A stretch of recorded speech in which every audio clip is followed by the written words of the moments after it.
Adah, what are you doing here? Nkechi asked coldly. I came to see you, my sister.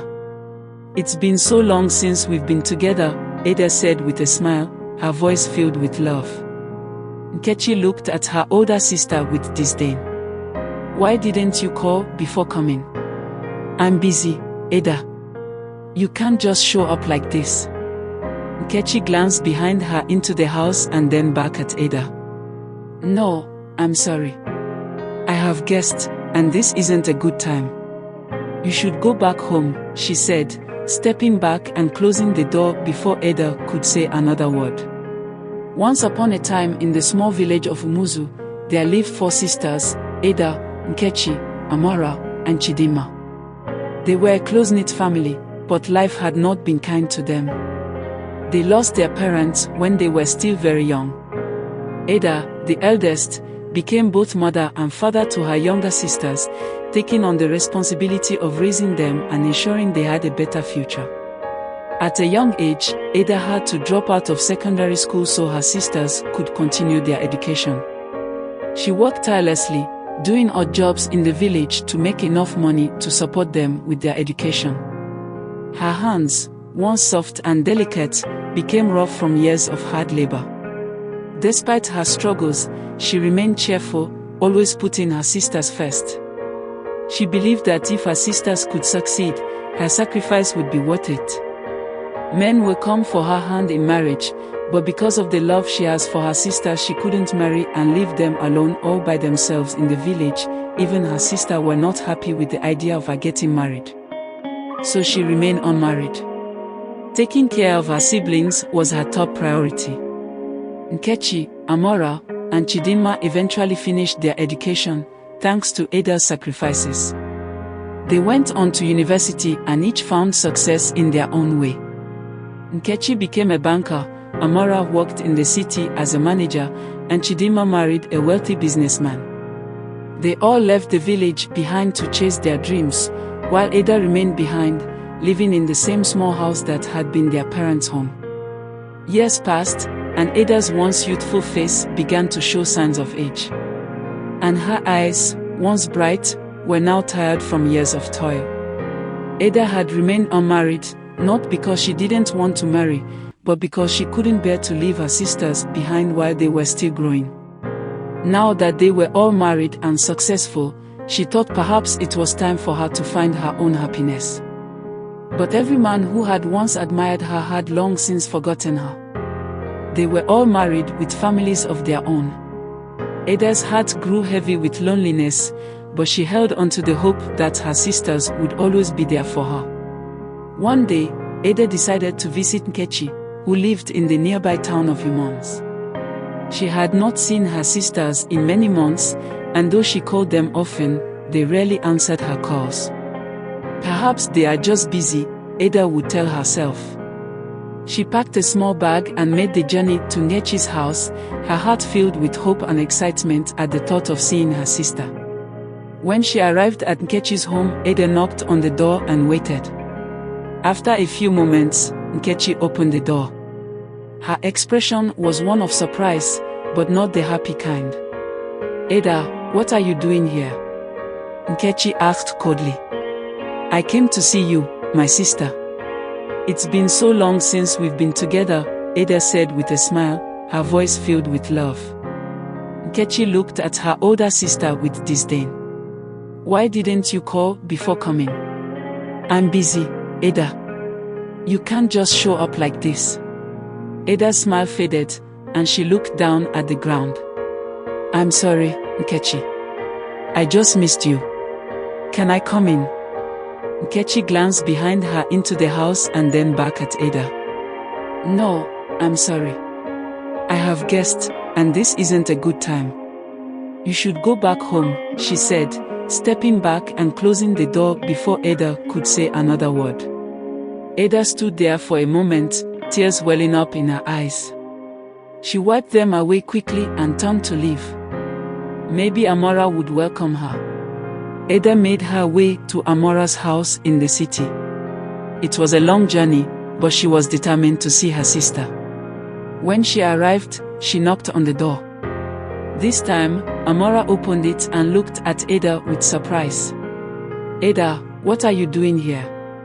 Amara asked, her voice lacking warmth. "I came to see you, Amara." "It's been too long," Adah said, her heart still filled with love for her sister. Amara frowned and glanced at her husband, who was sitting inside. "You should have called before coming." "Come in please," she said with angry tone. "Look at you, Adah. You're so dirty. Sit on the floor, I don't want you messing up my couch." Adah's heart broke at her sister's words. She couldn't believe how much things had changed. She had sacrificed so much for them, and now they treated her like a stranger. "I brought a gift for you," Adah said softly, holding out a small wrapped package. Amara took the gift, looked at it, and without opening it, tossed it aside. "You shouldn't have. Anyway, I'm busy. You should leave, and please, don't come unannounced again." Adah's heart shattered into a million pieces. She turned and left Amara's house, her feet dragging with the weight of her sorrow. The two sisters she had raised, cared for, and sacrificed everything for had turned their backs on her. She thought of visiting Chidinma, but she was too heartbroken. She returned to the village, her head hung low and her spirit broken. Days turned into weeks, and weeks into months. Adah sat alone in her small house, waiting for a call, a letter, or even a visit from her sisters, but none came. She cried herself to sleep every night, her heart heavy with sadness. The villagers whispered about her, feeling sorry for the woman who had given up everything for her sisters, only to be abandoned. The villagers noticed her absence. They remembered the sacrifices Adah had made for her sisters, how she had single-handedly raised them after their parents' death. Everyone in the village knew her story, and they spoke about it in whispers, shocked by the cruelty of her younger sisters. How could they have forgotten the one who had given up everything for them? One day, while Adah lay in bed, staring at the ceiling of her small, dimly lit house, her neighbor, Mama Ifeoma, came to visit. Mama Ifeoma was her uncle's wife who had known Adah since she was a child, and she was one of the few people who still cared for her. "Adah, my dear, how are you feeling today?" Mama Ifeoma asked gently, sitting down beside her. Adah turned her head slowly to face the woman, her eyes dull and lifeless. "I'm tired, Mama Ifeoma. So tired. I don't think I will make any longer." Mama Ifeoma's heart ached as she looked at the frail woman before her. "You must be strong, Adah. You've always been strong.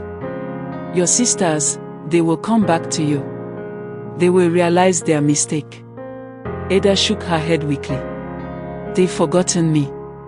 I gave everything for them, but now they want nothing to do with me. I have no one left." Mama Ifeoma sighed, placing a comforting hand on Adah's arm. "You still have the villagers. We haven't forgotten you." But Adah's heart had already hardened. The love she had once held for her sisters had turned to bitterness and sorrow. She had spent her entire life for them, and now they had abandoned her in her time of need. "I have nothing left to give, Mama Ifeoma," Adah whispered. "But before I go, I want to leave a message for my sisters." Mama Ifeoma frowned, sensing something dark in Adah's voice. "What do you mean, Adah?" Adah turned her gaze back to the ceiling, her voice hollow and filled with pain. "I want them to feel the pain I felt. I want them to know what it's like to be forgotten, to be unloved, after everything they've taken from me." Adah placed a curse on them. Mama Ifeoma's eyes widened in alarm. "Adah, no. You mustn't speak like that. Don't let bitterness consume you. Your heart is too good for that." But Adah's mind was made up. The pain of her sister's betrayal had broken her spirit, and in her heart, she felt the weight of an unforgivable hurt. That night, Adah lay in her bed, too weak to rise on her feet. The room was silent except for the sound of the wind howling outside her small window. Tears slipped from her eyes as she whispered a curse into the darkness, a curse meant for her sisters. If they ever return to this village, let the weight of their sins crush them. Let them feel the pain they have caused me, and may they know no peace. With those final words, Adah closed her eyes, her breath growing shallow. Alone and forgotten, she slipped into eternal sleep, her heart heavy with grief and bitterness. Days passed, and the villagers noticed that Adah had not been seen for a while.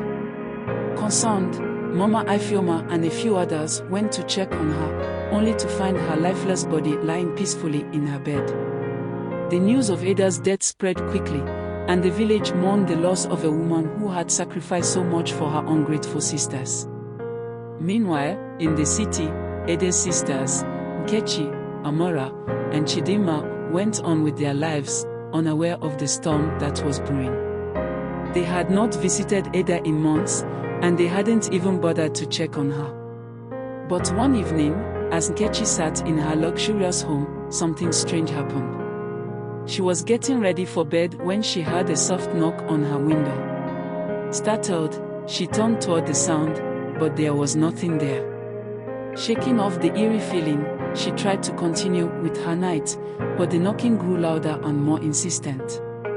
Panic gripped her chest as she realized the knocking was not coming from the window, but from inside her own mind. Nkechi, a faint voice whispered in the wind. She froze, her heart racing. The voice was soft, but unmistakable.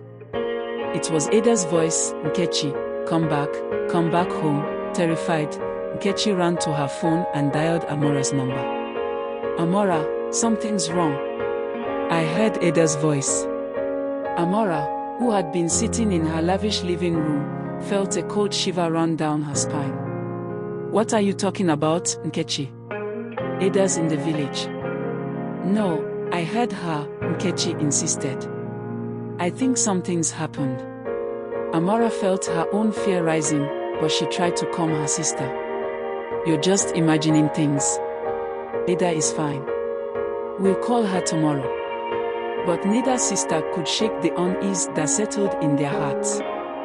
That night, both Nkechi and Amara were haunted by nightmares of Adah, her pale, sorrowful face staring at them through the darkness. The next day, they decided to call Chidinma to see if she had experienced anything similar. To their shock, Chidinma told them she had also been hearing Adah's voice, calling her back to the village. Fear gripped all three sisters as they realized something was terribly wrong. Driven by guilt and fear, they decided to return to the village to check on their sister. You're too late, one of the elders said. She died weeks ago, Mama Ifeoma replied, her voice hard. And she cursed you before she passed. You abandoned her when she needed you most, and now her spirit will never rest. The sisters stood frozen in horror, the weight of their actions crashing down on them like a wave. They had abandoned the one person who had given everything for them, and now it was too late to make amends. They must live with the consequences of their actions. The sisters wept, begging the villagers to let them see Adah's grave. But the villagers, angry and disgusted by their behavior, banished them from the village. The sisters left in tears, knowing that their actions had not only caused them their sister, but also their peace of mind. No amount of tears could bring Adah back. They had abandoned her in life, and now they would suffer without her in death. Thank you for watching this video. If you enjoyed it, please subscribe to my channel and turn on notifications so you never miss an exciting news story. Your support means a lot, and I look forward to sharing more captivating tales with you. See you in the next video.